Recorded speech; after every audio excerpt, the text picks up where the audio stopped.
नमस्कार। इस भाग में हम जानेंगे डॉक्टर भीमराव अंबेडकर के जन्म और बचपन के बारे में। डॉक्टर भीमराव अंबेडकर को हमारे देश में एक महान व्यक्तित्व और नायक के रूप में जाना जाता है तथा वह लाखों लोगों के लिए प्रेरणा स्रोत भी है। डॉक्टर भीमराव रामजी अंबेडकर को प्यार से हम बाबा साहेब भी कहते हैं। भारत के संविधान को आकार देने के लिए डॉक्टर भीमराव अंबेडकर का योगदान सम्मानजनक है। डॉक्टर भीमराव अंबेडकर ने अकेले ही स्वतंत्र भारत के संविधान की रचना की। उन्होंने स्वतंत्र भारत का संविधान बनाकर यह साबित कर दिया कि यदि कोई ठान ले तो असंभव काम को भी संभव किया जा सकता है। डॉक्टर भीमराव अंबेडकर का जन्म 14 अप्रैल 1891 को मध्य प्रदेश के महू में सेना छावनी में रामजी और भीमाबाई के यहाँ हुआ था। उनका परिवार मराठी भाषी था और मूल रूप से वो महाराष्ट्र के रत्नागिरी जिले के अम्बावड़े गांव के थे। डॉक्टर भीमराव अंबेडकर अपने माता पिता की 14वीं संतान थे। उनके 14 बच्चों में से केवल 5 बच्चे ही जीवित बचे थे। डॉक्टर भीमराव अंबेडकर के जन्म पर परिवार, संबंधियों व मित्रजनों ने खूब खुशियां मनाई। डॉक्टर भीमराव अंबेडकर अपने माता पिता की 5वीं जीवित और सबसे छोटी संतान थे। साल 1891 में जब डॉक्टर भीमराव अंबेडकर का जन्म हुआ तो उस समय भारत पर ब्रिटिश शासन था। डॉक्टर भीमराव अंबेडकर के पिता रामजी सकपाल उस दौरान अंग्रेजी सेना में सूबेदार थे और 1894 में उनकी सेवानिवृत्ति होने के बाद परिवार सतारा जिले गया। डॉक्टर भीमराव अंबेडकर की मां भीमाबाई धार्मिक स्वभाव की थी। 16 साल की उम्र में डॉक्टर भीमराव अंबेडकर की शादी एक 9 साल की लड़की रमाबाई से कर दी गई। डॉक्टर भीमराव अंबेडकर एक सच्चे देशभक्त थे जो समानता, न्याय और मानवता के लिए जीवन भर जूझते रहे। उन्होंने हमेशा इस बात का ध्यान रखा कि भारत की अखंडता पर किसी प्रकार की कोई आंच ना आए। डॉक्टर भीमराव अंबेडकर को अपने जीवन का निर्माण करने में अनेक प्रकार की कठिनाइयों का सामना करना पड़ा।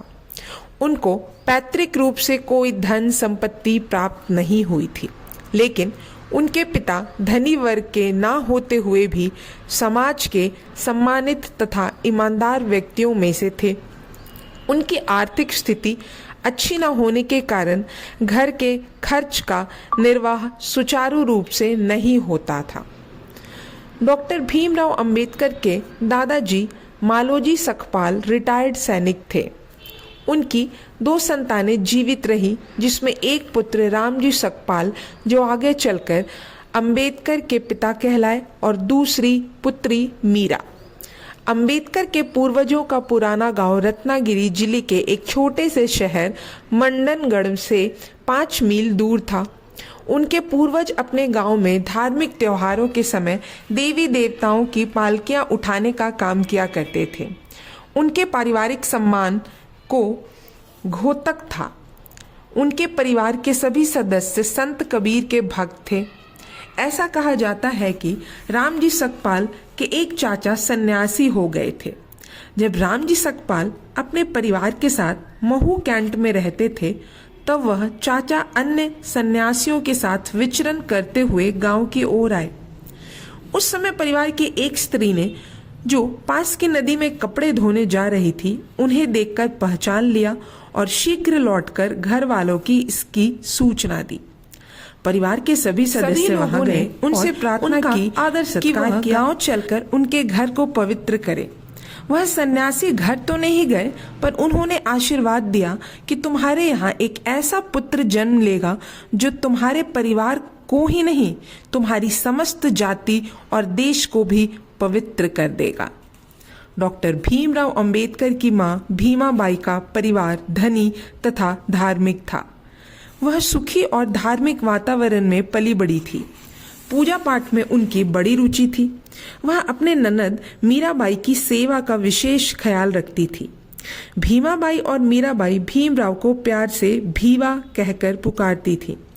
भीमा के पिता और उनके 6 चाचा सभी सेना में सूबेदार मेजर थे और सभी कबीर पंथ के अनुयायी थे। इस प्रकार भीमाबाई का एक ऐसे परिवार से संबंध था जो सभी तरह से साधन संपन्न था। डॉक्टर भीमराव अंबेडकर के पिता रामजी सकपाल बहुत ही परिश्रमी एवं धार्मिक वृत्ति के व्यक्ति थे। वे सुबह शाम ईश्वर की आराधना किया करते थे। भक्ति गीतों में उनकी बड़ी रुचि थी। आध्यात्मिक भजनों में वह अपने सभी बच्चों के साथ ले लिया करते थे। राम जी अपने सभी बच्चों के समक्ष रामायण एवं महाभारत का पाठ किया करते थे। सभी बच्चे अपने पिता की बातों से प्रोत्साहित होते थे। स्वयं शिक्षक होने के नाते राम जी ने अपने बच्चों को भाषा का उच्चारण भली भांति सिखाया था। रामजी सकपाल अपने बच्चों को केवल आध्यात्मिक विकास तक ही सीमित नहीं रखना चाहते थे, वे उनका सांसारिक उत्थान भी चाहते थे। उन्होंने सभी बच्चों में शिक्षा के प्रति प्रगाढ़ प्रेम उत्पन्न किया, जिसका स्थायी प्रभाव भीमराव के जीवन पर भी पड़ा। राम जी के चरित्र की सबसे बड़ी विशेषता यह थी कि वे मांस मदिरा से बहुत दूर थे। क्रिकेट और फुटबॉल के खेलों में उनकी बड़ी दिलचस्पी थी। रामजी सकपाल अपने समाज के कल्याण में भी रुचि रखते थे। सूबेदार रामजी 25 वर्ष नौकरी करने के पश्चात सन 1894 में सेना से निवृत्त हुए। उस समय भीम मुश्किल से 2 साल के हुए होंगे। रामजी अपने परिवार के सदस्यों को लेकर अम्बावाड़े गांव के पास डापोली आए। वहां भीम ने अपनी प्राइमरी शिक्षा प्रारंभ की। वह अपने बड़े भाई के साथ पढ़ने जाया करते थे। राम जी डापोली में ज़्यादा दिनों तक नहीं ठहर पाए। वहाँ का वातावरण भीमाबाई को पसंद नहीं आया। उधर उन्हें 50 रुपये मासिक पेंशन मिलती थी, जो पारिवारिक खर्च के लिए पर्याप्त नहीं था। अतः सन 1896 में वे डापोली में सतारा आए, जहाँ उन्हें PWD का बचपन डापोली में स्टोर कीपर का काम मिल गया। सूबेदार के मकान के पड़ोस में 10-15 महार पेंशनरों के भी मकान थे। उनके बच्चे भीम के साथ खेलते। रामजी सकपाल भीम को खूब पढ़ाना लिखाना चाहते थे, पर भीम के लिए शिक्षा के द्वार बंद थे। उनके घर के पास के सभी स्वर्ण हिंदुओं के बच्चे स्कूल जाया करते थे। उन्होंने स्कूल जाता देख भीम को भी स्कूल जाने की इच्छा होती थी। उन्होंने कई बार पिता से कहा वह भी किसी स्कूल में दाखिल होना चाहते हैं, पर यह काम इतना आसान ना था। राम जी अपने पुत्र भीमराव को घर पर ही रहकर पढ़ाया करते थे। बचपन में भीमराव की पढ़ाई लिखाई के प्रति कोई विशेष रुचि ना थी। वह सभी प्रकार के कार्य, लड़ाई झगड़े, खेल कूद आदि के लिए स्वतंत्र थे। उन्हें बागवानी का बड़ा शौक था। वह अपने पैसों से तरह तरह के पेड़ पौधे खरीदा करते थे। भीम ने पालतू पशुओं और बकरे बकरियों को पालने का काम भी किया। वह मुश्किल से ही घर पर मिला करते थे। भीम ने कुछ दिनों तक सतारा स्टेशन पर कूली का काम भी किया। भीम में अब कुछ समझ आ गई थी। वे अपने पैरों पर खड़ा होना चाहते थे।